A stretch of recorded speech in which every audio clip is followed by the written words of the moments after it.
कभी किसी ने सोचा नहीं था कि देश के सबसे होनहार और टेलीविज़न के सबसे बेखौफ एंकर रोहित सरदाना के लिए था शब्द का इस्तेमाल करना होगा। सोशल मीडिया पर उनके तीखे कटाक्ष, टीवी स्क्रीन पर उनका प्रेजेंस, रोहित के पास हर बात का तर्क था। उनके पास कभी शब्द कम नहीं पड़ते थे, फिर सांसें क्यों कम पड़ गई। ये जाने की उम्र नहीं थी रोहित सर, ये जाने का समय नहीं था। रोहित आज तक पर रोज शाम 5 बजे दंगल करते थे, 10 बजे दस्तक देते थे। वो कई बार खबरदार करने भी रात 9 बजे आते थे। टीवी न्यूज़ एंकर्स में बहुत कम लोग ऐसे होते हैं जिनके नाम से उनका शो जाना जाता है, पहचाना जाता है। रोहित उन्हीं चंद लोगों में थे।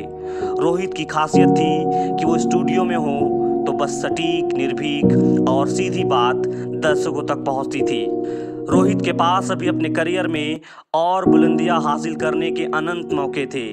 असीमित आकाश का विस्तार उनके सामने पड़ा था, जहां उनकी पत्रकारिता का पैनापन दिखना था, लेकिन काल को कुछ और ही मंजूर था।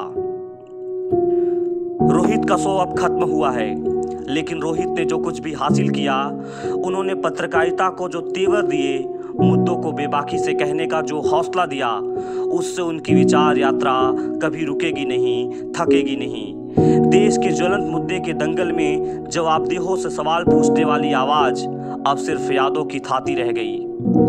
इलेक्ट्रॉनिक मीडिया की दुनिया में जैसे वज्र गिर गया।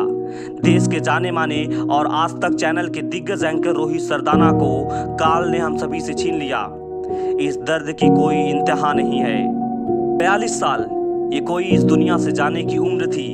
अभी तो उड़ान का वक्त था, अभी तो तमाम सपने पूरे होने बाकी थे, अभी कई मंजिलें बाकी थी।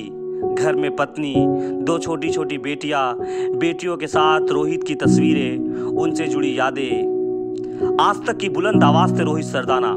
रोहित के करोड़ों चाहने वाले थे। शाम 5 बजे उनके शो दंगल के लिए पूरा देश जैसे उनका इंतजार करता था। धाकड़ पत्रकार के तौर पर पूरा देश उनका लोहा मानता था।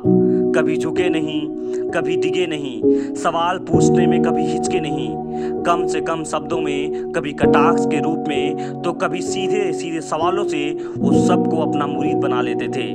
रोहित अच्छों की बोलती बंद कर देते थे।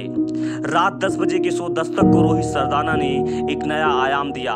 शो में आम लोगों की समस्याएं उठाकर, बेरोजगारी जैसे मुद्दों को शामिल करके रोहित ने दस्तक को एक नई पहचान दी। सरदाना सिर्फ स्टूडियो में बैठकर एंकरिंग करने वाले पत्रकार नहीं थे।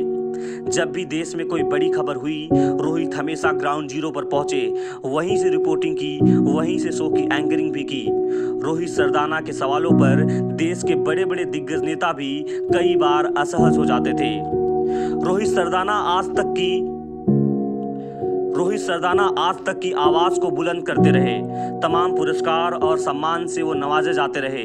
हाल ही में उन्हें ENBA के 3 अवार्ड मिले थे। करीब 2 दशक से समय की रफ्तार के साथ कदमताल करते हुए रोहित सरदाना इलेक्ट्रॉनिक मीडिया के दमदार हस्ताक्षर बन चुके थे। पिछले दिनों उन्हें कोरोना संक्रमण हो गया था। सब कुछ ठीक था। अचानक गुरुवार की रात उनकी तबीयत बिगड़ी थी।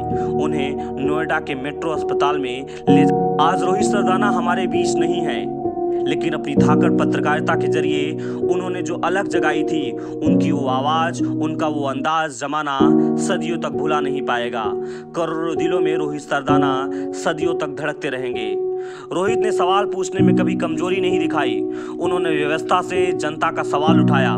रोहित टीवी पत्रकार थे, लेकिन उनकी डिजिटल मौजूदगी भी उतनी ही प्रखर थी। सोशल मीडिया पे रोहित सरदाना के लाखों चाहने वाले दोस्तों, बहुत ही दुख भरी और बहुत ही बड़ी खबर लेके आया हूँ। जी हाँ दोस्तों, मशहूर न्यूज एंकर रोहित सरदाना जी अब हमारे बीच नहीं रहे। जी हाँ दोस्तों, बहुत ही